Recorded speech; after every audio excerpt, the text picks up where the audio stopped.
Alrighty, guys, we're back for some angels, and this is a Lost Caverns of Ixalan standard brew, and I'm Red Cat. Hi. Let's go over the deck, then hop right into some ranked, rockin' all four Giada, Font of Hope. This is a 2 mana, 2/2 flying vigilance, legendary creature, but we still want all four of them because it's going to be an absolute MVP. Each other angel you control enters the battlefield with an additional +1/+1 counter on it for each angel you already control. Gets out of hand really fast, as we know. We can tap this at a white mana, spend this mana, only to cast an angel spell. So a little bit of ramp for your angels really does go a long way, dude. Holy cow. Let's finish going over our 2 drops real quick. Some removal with Glass Casket here. Being an artifact is a little bit important in this one. So 2 mana artifact. When it ETBs, exile target creature an opponent controls with mana value 3 or less until Glass Casket leaves the battlefield. Has a ton of great targets in general. Like mana value 3 or less is a lot of creatures, man. So got 4 clay-fired bricks here too. So this is a 2 mana artifact. And when clay-fired bricks enters the battlefield, you search your library for a basic plains card, reveal it, put it into your hand, then shuffle. You gain 2 life. Nice. So it also has craft with an artifact for 5 and double white. That's expensive. 7 mana is a lot, but it's not going to be unheard of to get there in this build at all, as we are definitely hoping to play mana every single turn in this deck. But yeah, when you craft with an artifact, it transforms into Cosmium Kiln. Well, wait, how do you craft with an artifact? We don't get to see this too often, honestly. So you exile another artifact you control or an artifact card in your graveyard. That's important, dude, because we do have one particular artifact creature in here that the opponent wouldn't mind killing. So now you exile this card, then you return it transformed. So it comes out as Cosmium Kiln, which is an artifact. When it enters the battlefield, create 2/1/1 colorless gnome artifact creature tokens, and then creatures you control get +1/+1. That's pretty neat, dude. Yeah, really neat card. Excited to try it out for sure. But like I said, other artifacts in here. Steel Seraph, yeah, dude, the opponent definitely wants to kill this, and unfortunately for them, go for the throat won't get them there. So 6 mana, 5/4, flying. At the beginning of combat on your turn, target creature you control gains your choice of flying, vigilant, or lifelink until end of turn. Pretty gross card, dude, especially because it has that prototype, of course. You can pay just 3 mana, 1 in double white, and have it come out as a 3/3 instead. Now, what's neat about this build, too, is we have ways to cheat it out as the 5/4 version, like Guardian of Ghirapur, something like that. 3 mana, 3/3, flying. When Guardian of Ghirapur enters the battlefield, exile up to 1 other target creature or artifact you control, return it to the battlefield under its owner's control at the beginning of the next end step. So you could also do that with like clay-fired bricks, grab another plains, gain some more life. That could be really neat, right? Yeah, if you're bouncing the Steel Seraph, you're cheating it out. Like if you had the prototype version, you'll get that 5/4 version whenever it comes back as well. And we have other ETB effects that we really would not mind hitting with this Guardian at all, like Inspiring Overseer here. A 3 mana, 2/1 with flying. When it ETBs, you gain 1 life and you draw 1 card. Beautiful. Also rocking Resplendent Angel here in the 3-drop spot. Only one of them. I wonder if we want more, however, because we do have some decent life gain in here, don't we? So, excuse me, guys. For 3 mana, it's a 3/3 flyer.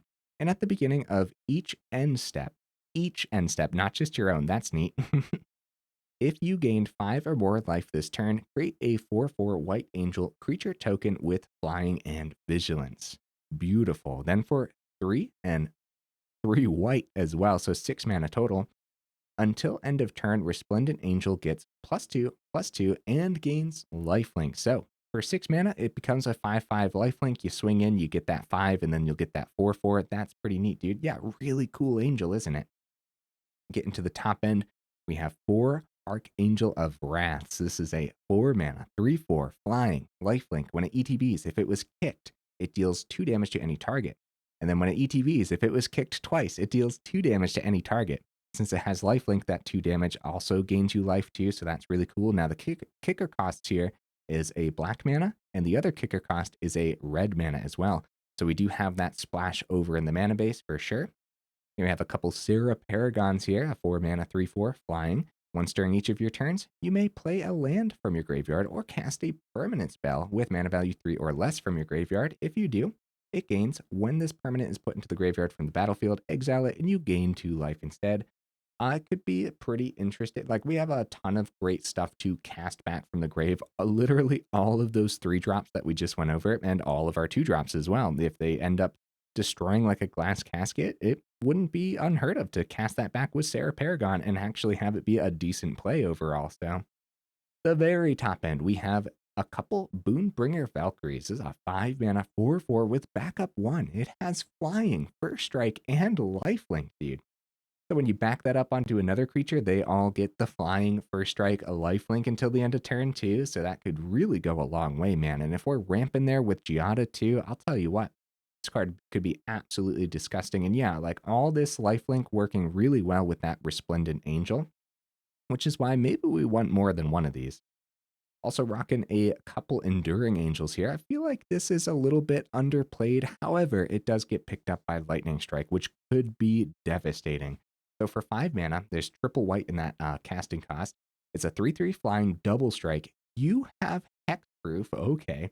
If your life total would be reduced to 0 or less, instead you transform Enduring Angel and your life total becomes 3.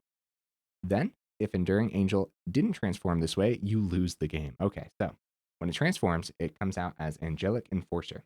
It has flying, you have hexproof. Angelic Enforcer's power and toughness are each equal to your life total. Whenever Angelic Enforcer attacks, double your life total. Oh my goodness, really neat card, dude. Okay, here's the splash. We got Wind-Scarred Crag. It's a tap land, hopefully not slowing us down too much, although tap lands definitely do slow you down a bit. That life gain could go a long way. Scoured Barren is the other splash for the Archangel, but then also Cavern of Souls, Call an Angel, Secluded Courtyard, Call an Angel, of course, 8 planes, and a couple Seated the Empires this time around too, as just removal. More removal outside of the Glass Casket, of course. 26 total land should be enough for this build. No honorable mentions today. I feel like there's a few different ways to put angels together, so let me know what would you add or take out. What should have been in the honorable mentions? Let me know in the comments. Either way, let's go ahead, take it into some ranked, and see how we do.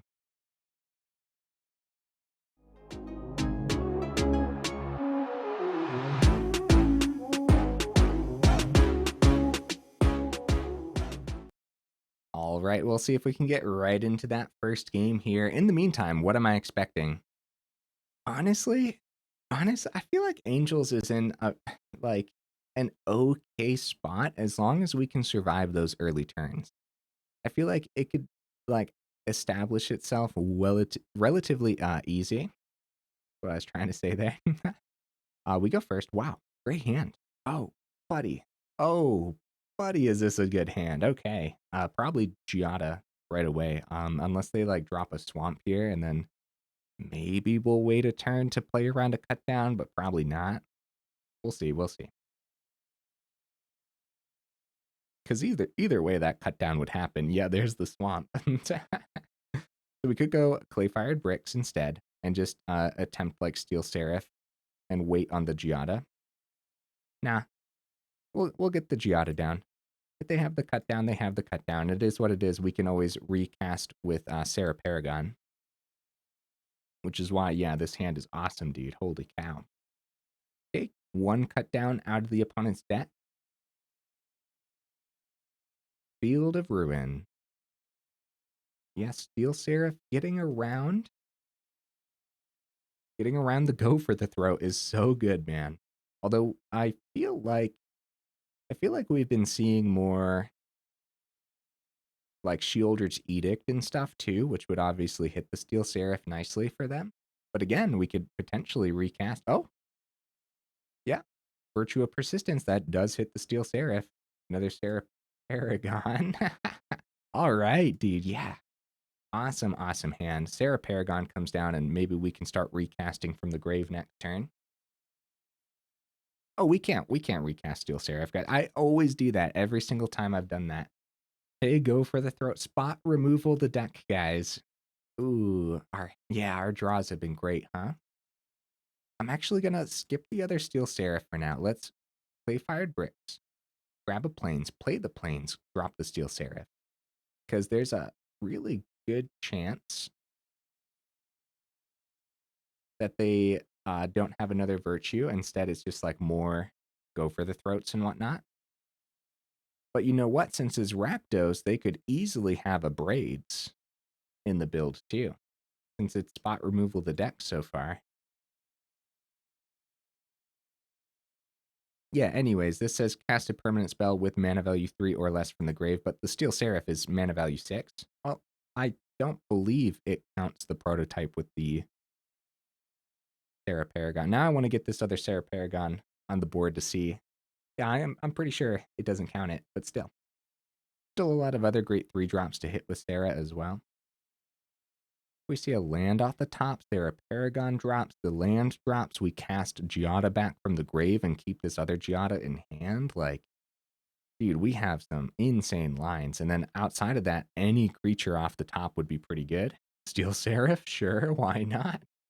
Why not, right? Because we can go Giada and then have this Steel Seraph come in with a whole bunch of counters. Probably start with a swing here, though, right? Is it lifelink? Is that what we want? Vigilance? It would be Vigilance if they had like 2 white sources over here, right? You want to play around those Wandering Emperors as much as possible. But based on what they have, I think it's just lifelink. Why not? Okay. Giada number 2. See if they got that removal. That go for the throat. Gonna be big score. Nice. Couple treasure tokens. They could still pop for a go for the throat. Steel Seraph for 3. Comes in with a couple counters. It's pretty good, man. That's pretty good. Okay. Got an insane board state. I guess the biggest thing, board wipe would be brutal, huh? Burn down the house. We don't see opponents playing with too many burn down the house, though. I don't know. I don't know the last time I've seen an opponent drop a burn down the house, actually. That would do it, though. That would be very brutal. Oh, that's pretty good, too. So -5 if they won, but -3 deals X damage to each of up to 2 targets. They go -3, hit the Giada. Okay, they go for the -5, take out the Steel Seraphs. Okay. There's a Plains. That means we're 1 away from flipping the clay-fired bricks when it comes time, and we'll just pick up one of the Seraphs out of the grave. Outside of that, get the Serra Paragon down. And, oh, we can cast Steel Seraph out of the grave, guy. I'm crazy. We totally can do the 3-mana version of Steel Seraph. So prototype works. Okay, cool. I feel like, why did I feel like it wasn't going to work? But then I thought about it for a second, and then I don't know. There must have been a game in the past where I thought it wasn't going to work. I have no idea, man. I have no clue. I don't know what I was thinking. Opponent must be missing some mana over there. So prototype is you may cast a spell with a different mana cost, color, power, toughness. It keeps its abilities. So yeah, interesting. Sacrifices a non-token creature, huh? All right, Giada. Giada can be sacrificed. That's totally fine. We can always recast Giada next turn, but it's probably just going to be another Steel Seraph. If we sacrifice this Steel Seraph, we would have gained 2 life, and then I guess we could just... We have 6 mana, so we could have doubled down on Steel Seraph's next turn, which would have come in with a whole bunch of counters. We know one thing. It wasn't going to be Serra Paragon that we sacrificed. Like, we knew that much. Oh, March of the Wretched Sorrow. Bro, eliminating their hand. Woohoo! Not bad, man.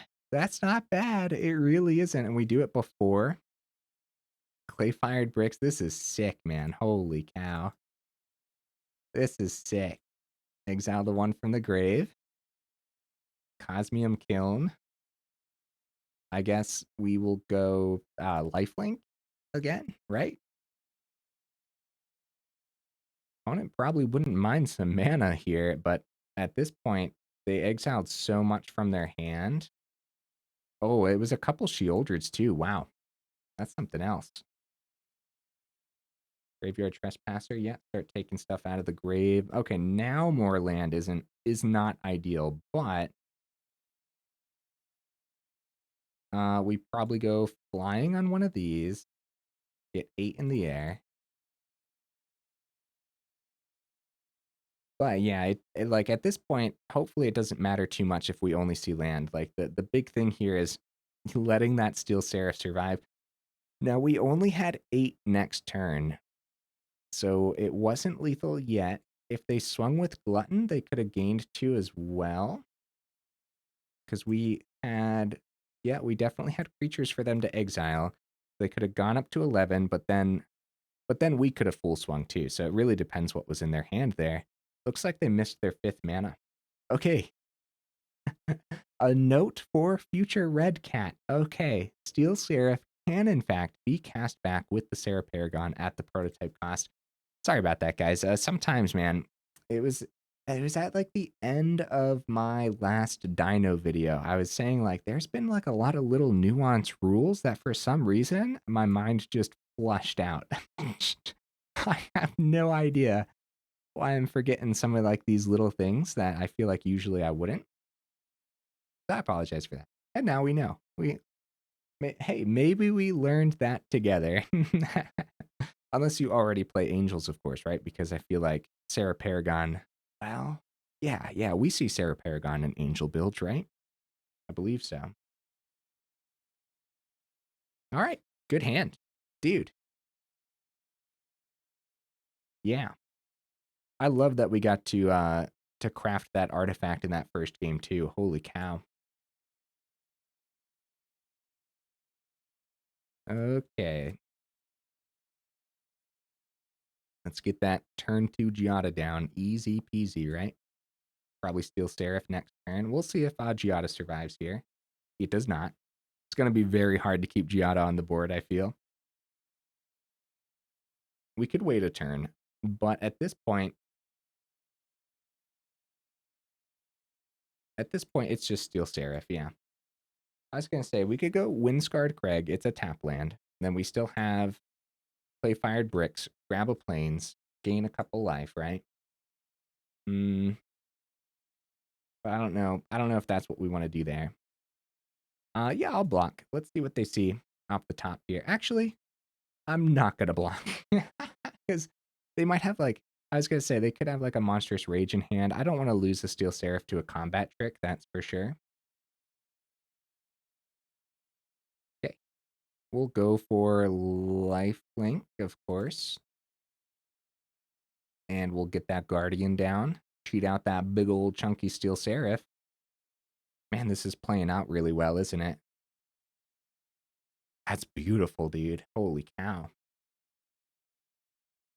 Even just playing Archangel as a 4-mana card is totally fine. Thundering Raiju. Oh, buddy. Okay, now that they don't have anything open, I'm taking these blocks. Actually, could I just take this? I'll block the Feldon. They get to search 3. Get the Feldon off the board instead of taking 2. We're gonna be gaining a good chunk of life off of the Steel Seraph anyways. If I want to use the Archangel, ooh, Mechanized Warfare, nice. A call Angel. Archangel for 5 is fine, or we could try Archangel for 6, get that Clay Fired Bricks down for the turn. That could be fine too. We'll start with lifelink. Totally fine. We're gaining so much life this turn, guys. And I'm going to save that Archangel for next turn. Clay Fired Bricks. Grab a Plains. Guardian. Target the Clay Fired Bricks. That's sick, dude. Grab a Plains. Plenty of mana, and we just thinned out the deck really nicely.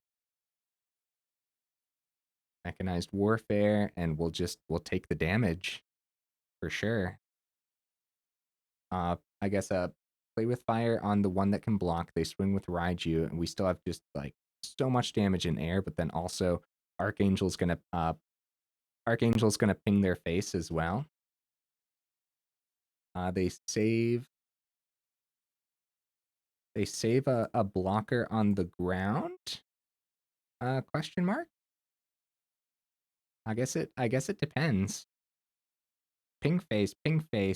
Target. I'm going fast. I'm sorry, opponent. I'm going as fast as I can.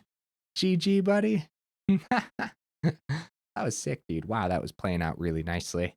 We getting lucky? Are we getting lucky, guys? Maybe. Hey, okay, finally the platinum. Oh my goodness. I feel like when it reset at the beginning of this month, it was a tough uphill battle just to even get the platinum. That's funny. That's nice though. It's always nice when we accidentally get there. There's like a nice little you know? All right, opponent, what you bringing to the table, buddy? If I draw like that, I'm scared for your deck. Let me tell you what. Okay, yeah, no, this is probably fine. I do wonder if we want to go down to 25 land based on the last couple games, but probably not. Seems like we wanted all the mana that we saw.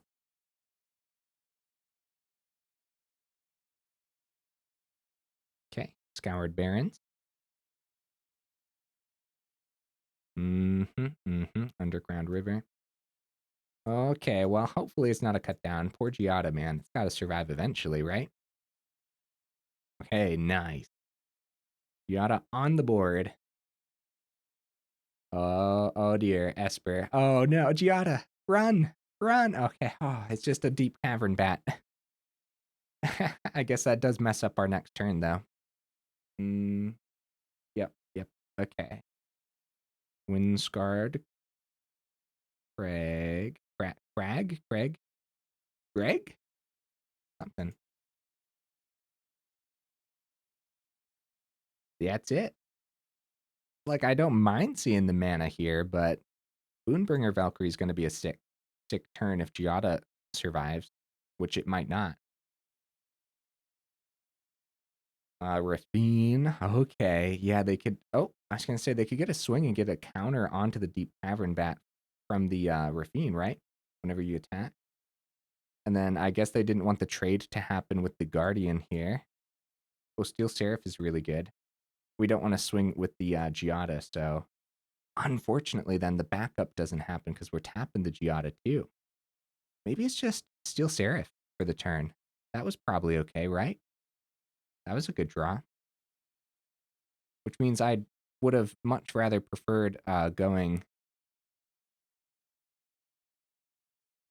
the Wind-Scarred, but I changed my mind at the last second.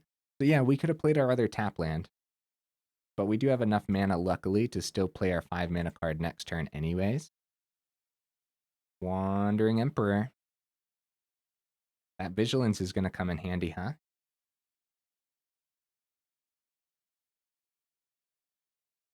They're going to start going for some swings here, it looks like.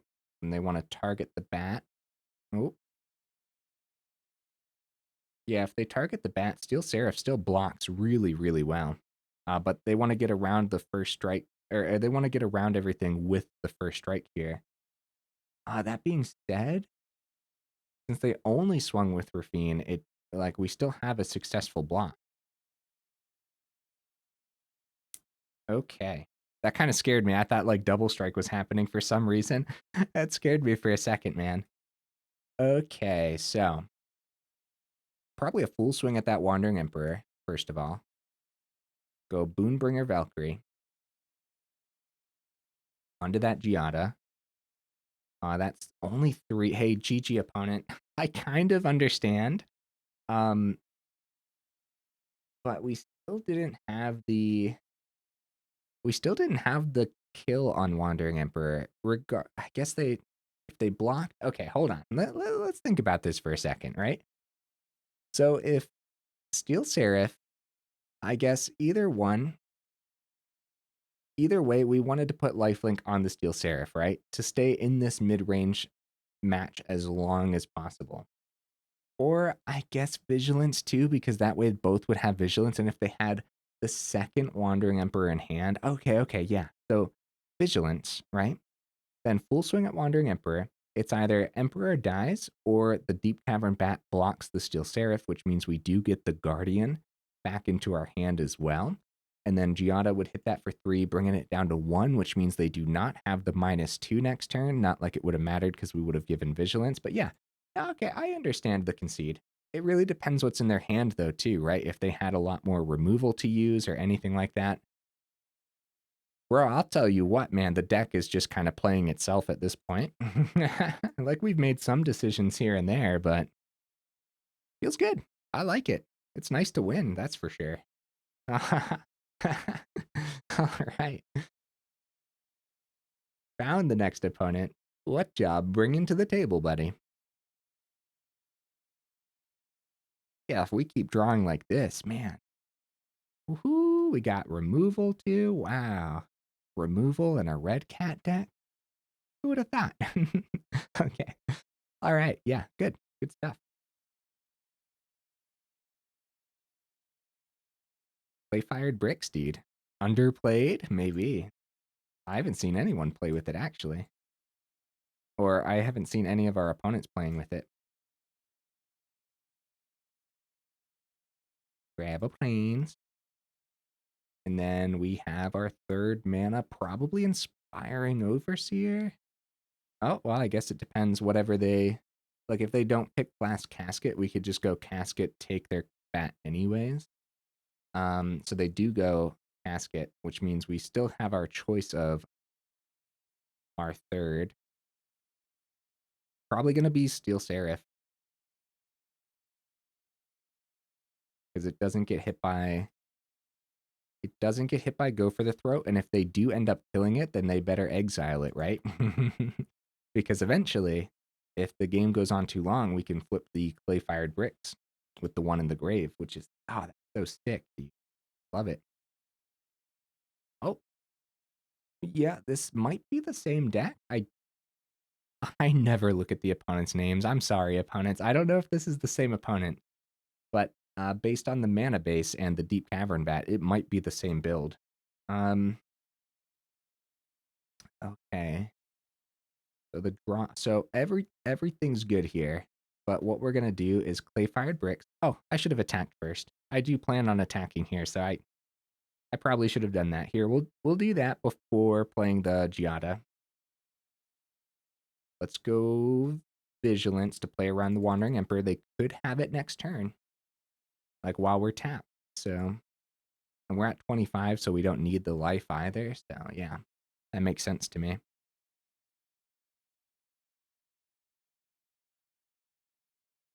Man, why does this feel so smooth, man?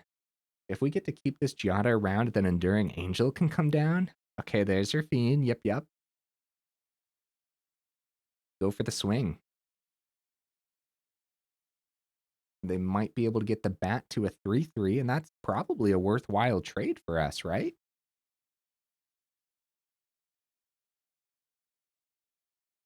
Yeah, I think that's a worthwhile trade. However, right? Yeah. We don't know what this is. That could be bad. Let's block.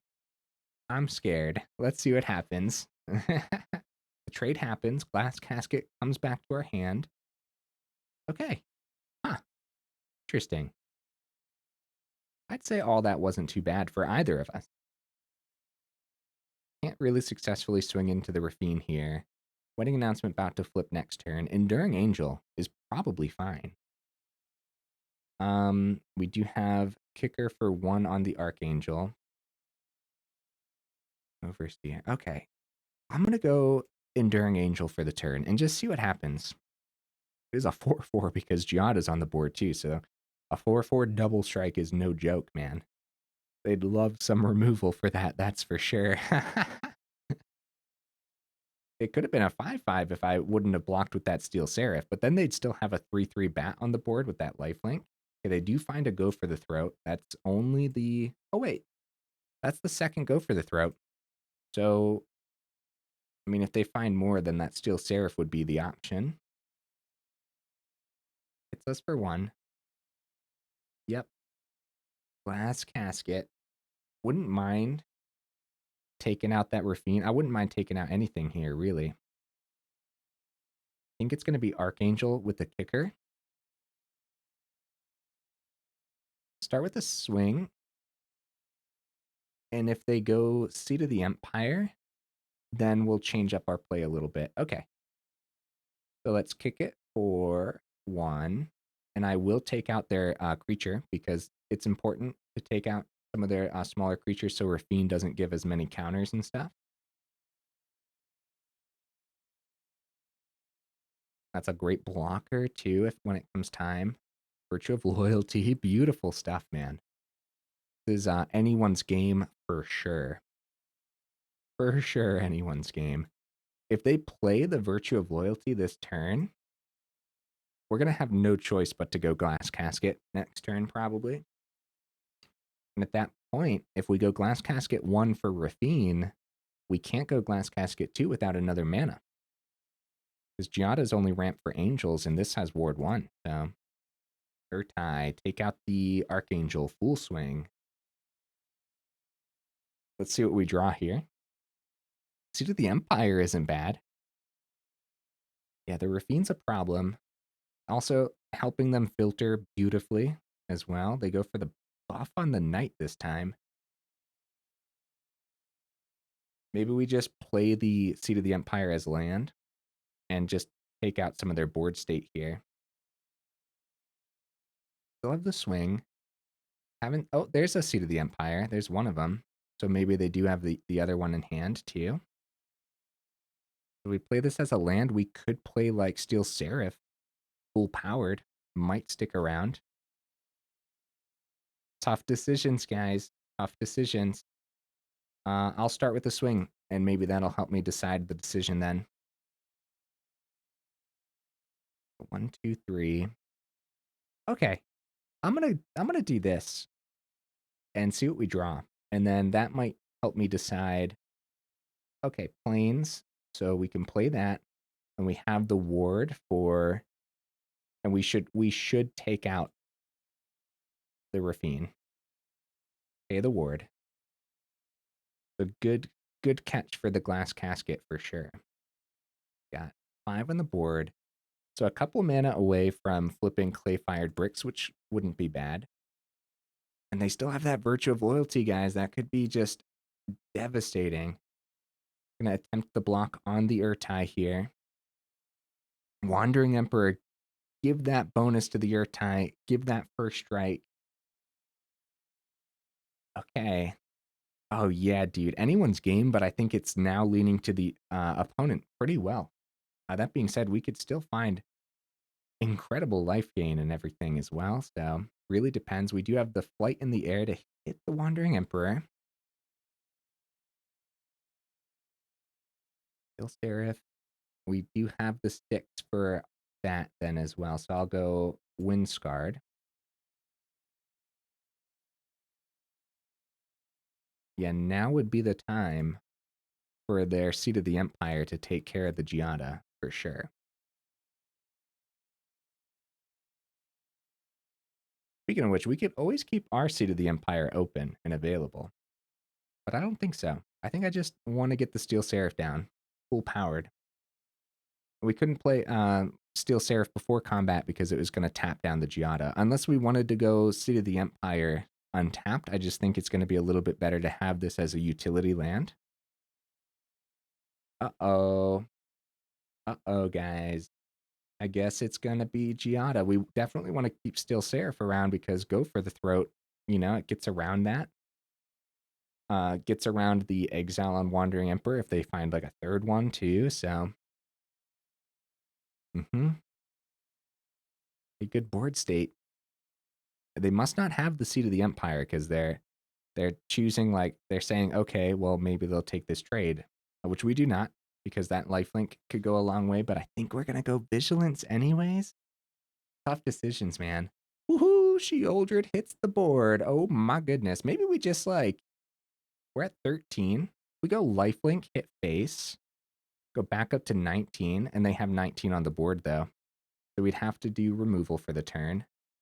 Uh-oh, uh-oh. Guys, we're getting down pretty low, I'd say. Let's get some blockers down, maybe.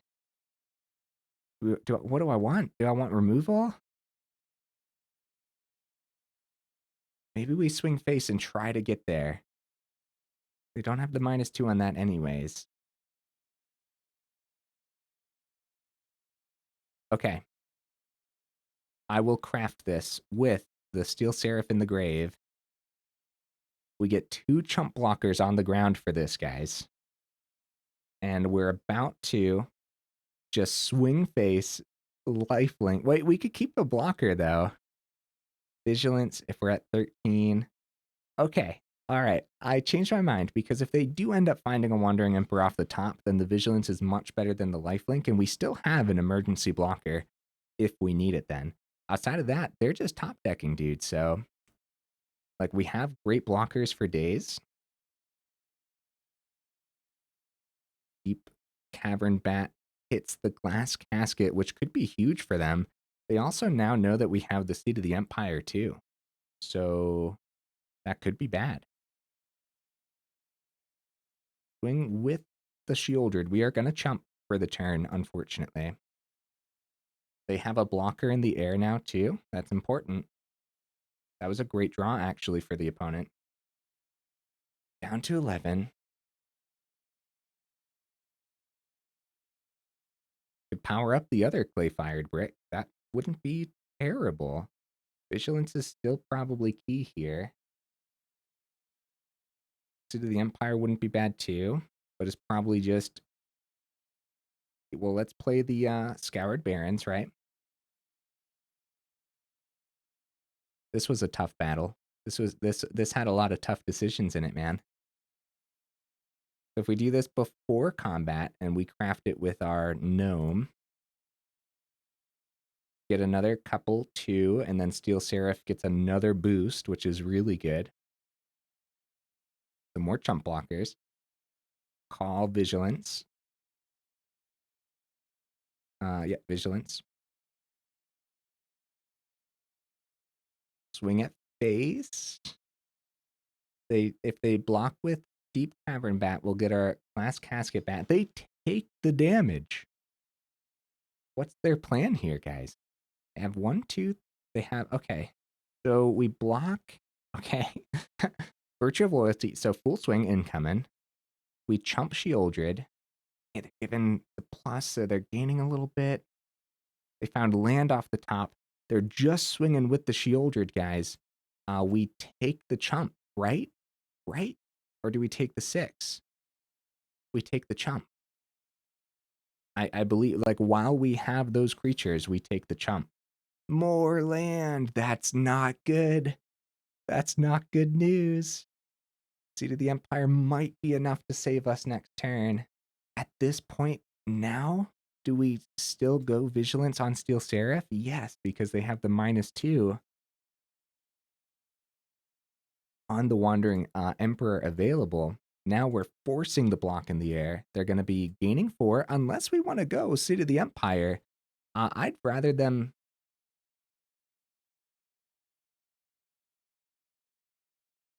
I'd rather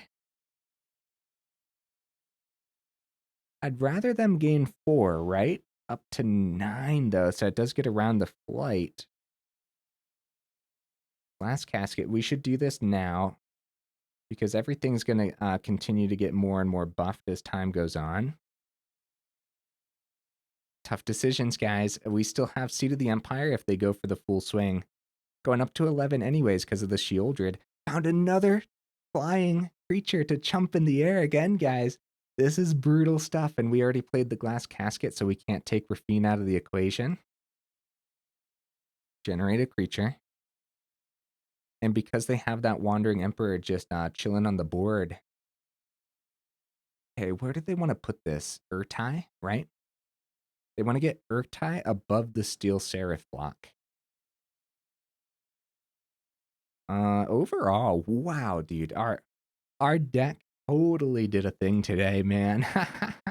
Okay, they're going to go on to a 4/4. Goes up to a 6/6. Could I have done the Seat of the Empire on that stack there? I don't know. Oh, bunch of life gain. Yeah. That Rafine was a crazy top deck, dude. Oh, no. Okay, so we're going to go Seat of the Empire. Onto, so if I go, so Shieldred's above it anyways. So if we block, let's see my blocks first. Let's see. I think we go Urtai, right? If we block here, take 11. That's it. That's game. So we are forced to block here. Right? And then we take out the 4/4 because we're going to take 2 from that Shieldred. We're going to choose to sacrifice Plaza to protect the Urtai. Crap, I should have seen that coming, guys. So if we would have blocked the 6/6 instead, they wouldn't have had that option. Regardless, I don't know what we could see off the top, because, yeah, they untap anyways. Down to 3. Giada, they drop the GGs. Giada isn't bad, is it? We can call Angel here. And we do have... It is in fact the GGs, because they do have the blocks regardless. So Vigilance is still the pick, though, because they still have the 2 on the Wandering Emperor over here. Oh, yeah, dude. The Legends list still looking super strong. But also, I feel like maybe we could have drawn a little better in this one. We did see a lot of late game land as well. We'll wait for them to swing on in to drop them that good game. I'll put an emote this time for the last match here. Because I believe, yeah, we're 41 minutes in. How about the Chandra one? I think the Chandra one's my favorite overall. All right, so we'll go here. We'll block here and let this go on through. And they still have, yeah, they still have the Plaza to protect the Rafine too. Oh, buddy, options for days from the opponent. Man, the Virtue of Loyalty is still so good, man. Ah, excellent card. Okay, hey, we still got the platinum today. That's that's all I need, man. Sit pretty at the bottom of platinum. I'm good to go. All right, getting some quests done. Aw, almost just 2 away from completing that quest. Let's check out the deck list again, dude. You know what's crazy? I can't believe how often we actually flipped clay-fired bricks today. It was good too, wasn't it? Like the 2 life, getting the planes, like we want to slam land like every turn pretty much. Get to that mid game and like the engine has to match up with the opponent's mid-range engine as well. And I think that's where our weakness lies, right?